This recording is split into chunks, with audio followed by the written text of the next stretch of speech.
Most of the agents commented in this course is pulled into the bloodstream. They maybe felt the need for one with blood as the specialty. And I also am impressed of several of the previous talks, and I'll try to see if I can get a little bit different angle. And this talk is going to be a little bit more distant from the patients in a way. What I'm going to do is to give you an overview. This is the agenda that I'm going to take care of. The microbubble issues you have heard about mostly already. Then I will present a couple of bubbles in a way with the disease models and some of our own unpublished data. And then finally see if we can tie it up in future perspectives. Most of this you have heard already.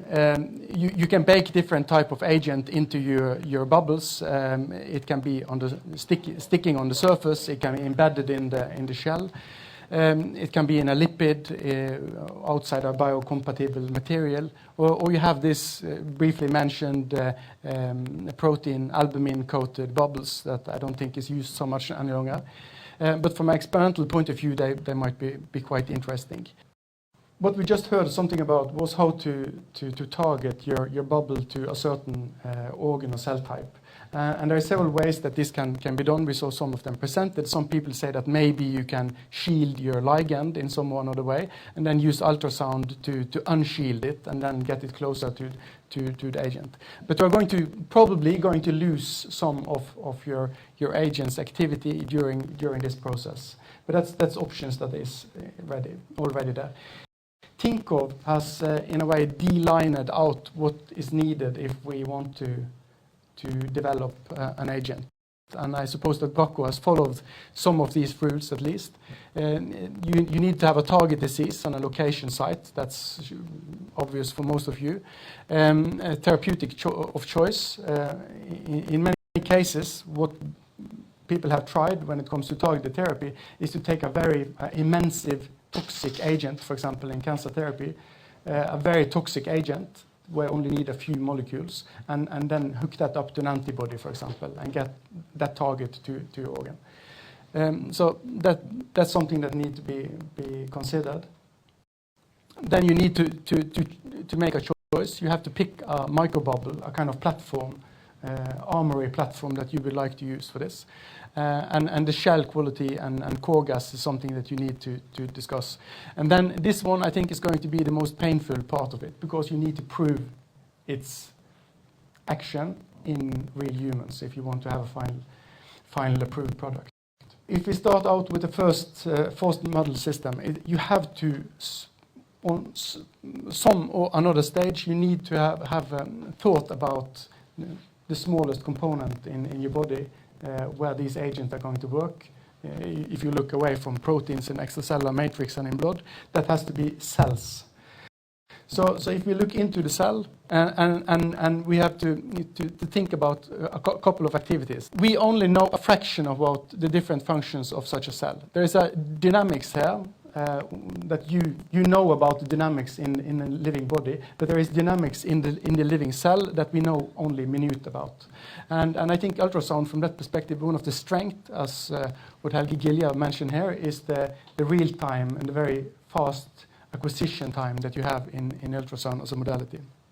You have to be aware, if you should understand the new drugs that's coming, the fact that you have a nucleus with the genes, and you have mRNA that is supposed to encode for the proteins, and you have proteins that works more or less all over in the cell, and together with lipids and glycoproteins and glucose chains and so on, form the realm of a single cell.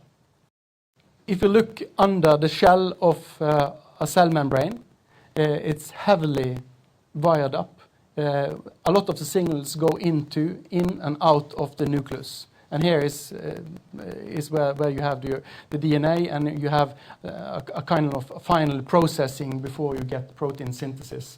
The proteins that most of our targets and most of our drugs actually is acting upon. They're not acting upon the genes, they're acting upon the proteins that are produced by, for example, mutated genes.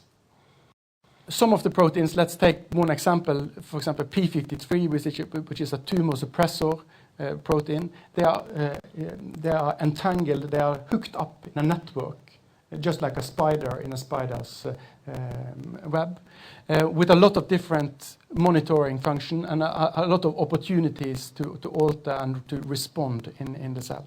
That's some of the examples. A new target, a new principle that people will try to make drugs, ultrasound microbubble target drugs again, is the so-called microRNA. It's a new world between the genes and the proteins, directly attacking the RNAs.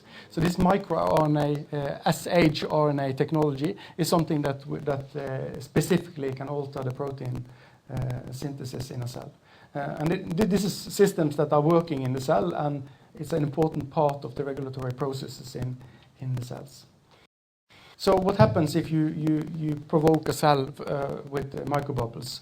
To take one example is that you get hydrogen peroxide, redox stress, oxidative activity in the cytoplasm. And some say that you get influx of calcium. There is an enormous potential between the extracellular and intercellular level of calcium, and you get hyperpolarization of the cell membrane and responses after that. So that's some of the that's probably just glimpses of what's going on. This is the blood system, as you know, and some of these frames here. This is the stem cell, hematopoietic stem cells, and the frame they delineate some of the hematologic diseases that we are working on. Hematology have given a lot of different cell models, and I'm going to show you a few of them. One is, for example, a cell line named AGL60. It's developed for many years ago, and it's maybe a little bit difficult to see, but this is ultrasound alone, and this is just a control with small, nice podocytes, while here you see holes in the membrane because that's been exposed for bubbles and ultrasound. I believe in a way that these holes should be affected in a way that this is the way the cell works. It's a physical punching of the membrane. One of the nice talks yesterday maybe indicated that there might be something more. And there is a Dutch group that's actually worked on this. And well, you see the headline here. It's cells in monolayers in a culture dish, and then you take some of the cells and you chemically deplete them for ATP. And ATP is the energy source produced by the mitochondria. It's the energy that propels the cell function, all the motors in the cell. So if you deplete ATP from all the cells, the ultrasound-mediated bubble uptake is not working. It's working partly in a small size scale, but if you go up to 500 kilodalton spheres, then there is no uptake. So these authors, they suggest that maybe you need active uptake, actually, for the microbubbles to be taken up, even if you stimulate your cells with ultrasound. So the machinery of the cell is of importance. And we know that some of the diseases, some of the cancers, they include mutations and affect also the endocytosis system in the cells.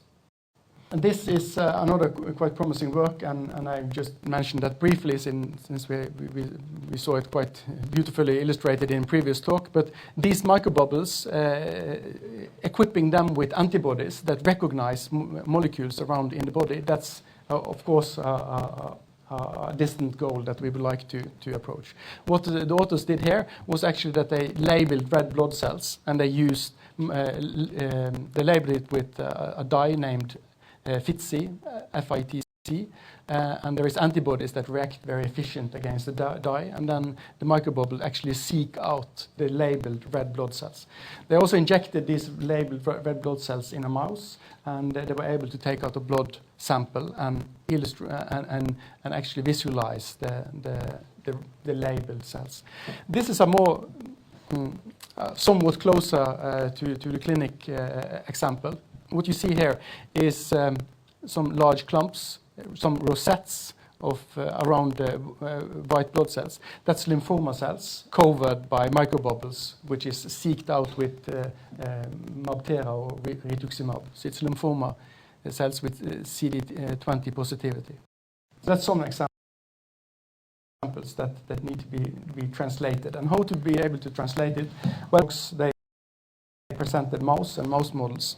And you have to be aware that a mouse model or animal model is in very many different flavors. This one, a naked mouse, is of course maybe mostly known because of its very skinny appearance, but actually this is indirectly a sign of immune deficiency. At least some of these strains, they have quite severe immunodeficiency, so it's easy for us to put in a tumor. Even a human primary tumor sample can be grown on these. That means that the immune system is not working as it should. And basically, all the successful cures of mice with cancer, many of those reports comes from mice that in a way is quite easy to manipulate with. That's one issue. So you have to be careful about the mouse model you're using. Another thing that's been a great success the last 10, 15 years is all the genetic engineered models of mouse. And if you want to prove a targeted therapy to the final extent, at least one of the things that you need to add on is that you need to genetically modify the mouse and see that your targeted therapy is working or not working in a living animal. The optical imaging we heard by Professor Emmett McCormick, so that's something we not will talk so much about. I skipped the picture of the rats though, because you know how they look like. They're supersized mice. And Bergen has a history when it comes to rats, but that we can take that later tonight. Rats have been used to some of the most useful studies that we maybe have. But I'm going to discuss a little bit with you the results. This experiment's done in a so-called syngenic immunological environment. Also, that means that the rat has an intact immune system, and then you introduce a cell line, in this case in the hind limbs of the animal. So it's injected with a couple of million cells. And then you let it grow for a while, and then you start treating at the dots here with ultrasound. And in this case, it was actually an hour a week, and with energy and so on mentioned here. And you could see a difference. So they compared one side with the other side. One side ultrasound treated, and the other side not ultrasound treated. And the rat treated with microbubbles, with the cytostatic Doxorubicin.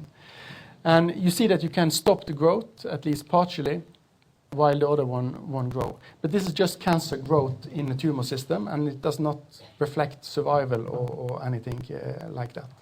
In the same studies, they have studied the uptake of drug in the tumor sample and also in other organs.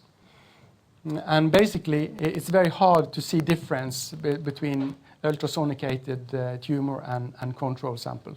What they see is a significant difference just immediately or a few minutes after sonication. But after that, the level of drug and in both the sonicated and unsonicated tissue are very much the same. So far, that's not very. This a little bit old-fashioned conventional chemotherapy in a lipid bubble is not very convincing.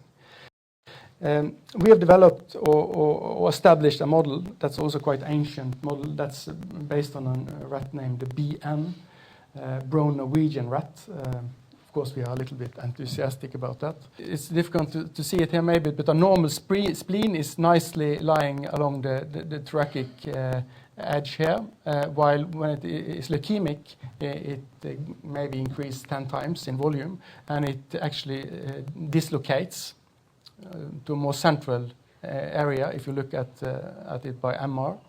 And you can palpate it, and you can easily approach it with ultrasound, for example, on the side.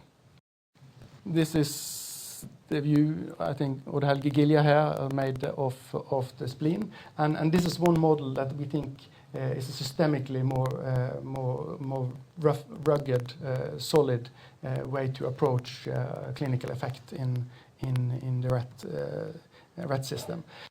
And the goal is actually like this unpublished data by McCormick and one of our PhD students.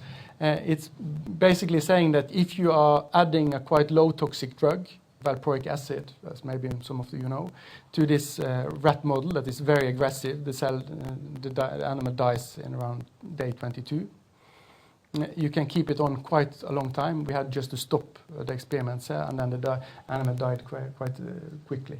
So this is what we have to reach for in our experiments, and so far that's going to be interesting to see if that can enhance the activity.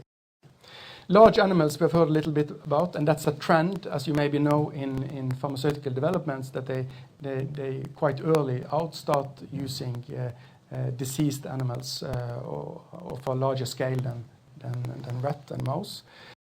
This is actually is a Norwegian pig, breeded over many years. And that's a favorite model, as maybe some of you know, to study coronary disease. I think also this was the animal which, in a way, resulted in ditching of the albumin-coated ultrasound bubbles because they got anaphylactic reactions and so on. This is ultrasonography or intravascular, as some of you maybe recognize. And this type of experiments can be combined with microbubbles, ultrasound and microbubbles in the vascular bed. And what these authors quite elegantly show is that you can, and what we're looking for here, this is the vascular bed, and what we're looking for here is the endothelial lining. And the endothelial lining, if you expose it with microbubbles and ultrasound, you get a lot of labeled cells. So it seems as this is a way to genetically modify your cells. This DNA introduced into the cells, and the DNA again encode for a labeled protein, and then you can monitor it. I'm briefly going to show you some data, some unpublished data, because what we think is going to be important is way to screen for successful bubbles and validate the bubbles, and maybe even validate the clinical use of the bubbles from the patient, at least from an experimental point of view. And there is one special technology that we use a lot in immunology and hematology that's named flow cytometry, where you have a sheet flow of water and you have a laser source, and then the laser enlight the particles, and you have photomultiplicators that can detect the glimpses from the particles. Usually it's cells, but what we have tried to do is to apply it on microbubbles. And this is also same type of bubbles as you got presented in the previous talk. And what we see is actually that it's possible, at least after a lot of hard work from Maya Mujic's side, it's possible to detect them. This is a little bit inaccurately what we call the size of the bubbles. And this is, in a way, the granularity and unevenness of the particles. And what we see in very different machineries, this is very different machines, and actually in some cases very different principles when it comes to pressure generation and so on. We get this very fancy serpentine pattern that we actually not understand why. What can such things be used for? It can be used for example, what we in biology and biochemistry always like to do is to do the experiments in different temperatures. We can, for example, test if the bubbles last for a longer time if you keep them on mice, and they do. That's maybe a nice startup. And then, of course, is it possible to use this method to tell the different particles apart? In this case, you see the microbubbles. They are smaller, of course, than the cell line. The cell line you also saw in the previous picture. And of course, the goal must be to be able to take a blood test of the agent, of the subject, and then be able to detect the microbubbles in a very hazy, numerous particle load from full blood, from whole blood. We also think that the methodology has potential to label the bubbles, and this is a fluorescently labeled bubble. So, future perspectives. Validation is a quite important issue, we think. And of course, as mentioned by previous talkers, it's a low-cost technology, apparently, ultrasound. And again, I have to emphasize, I think the rapid detection modality this represents is really a strength. This looks very attractive, this antibody seeking your tissue or cell type of agent of interest. So I think that's going to be very interesting. But we need relevant biomarkers. And for example, in coronary disease, there's been cell death markers with quite high efficiency, which you can use isotope labeling with and so on. But we need to have very rigid evaluation methods to know the benefit of this. Another technology that's coming is microfluidics, and even if you think that the red blood cell pass through passages and holes that are in the size of the red blood cell, I think that's a great exaggeration. I think the reality is much more like that you sometimes need to squeeze a camel through a needle. And I think this is a platform, technological platform, where you can test your microbubbles. This is a microfluidic chamber, and what you see here is a leukemic cell, a cell model that you squeeze through a hole that is only a fraction of its diameter. What I think we could do was to use this setup for studying microbubbles instead. And what's interesting when it comes out is quite dizzy, of course, but it also takes some time before it catches up to normal form. What we need to have in back of our mind is that interfering with the tissue, killing off the cells, it matters how you do it. This is an example from mouse. It's 2 mouse lungs. This is a mouse immunized against the tumor, and this is a mouse not immunized. And what you see is melanoma all over in the lung of the mouse not immunized, and this is the restriction of metastasis in a mouse that is immunological intact. And if you kill the cells the wrong way, they will not actually you will not elicit this immune response that you have here.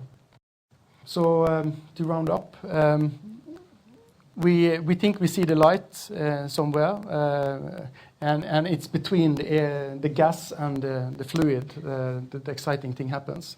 But I think it's going to be exciting years to come up with. But to conclude where the success is going to be somewhat difficult. But models is needed, and you need to understand them when you should evaluate if you will establish the therapeutic procedure. Thank you very much.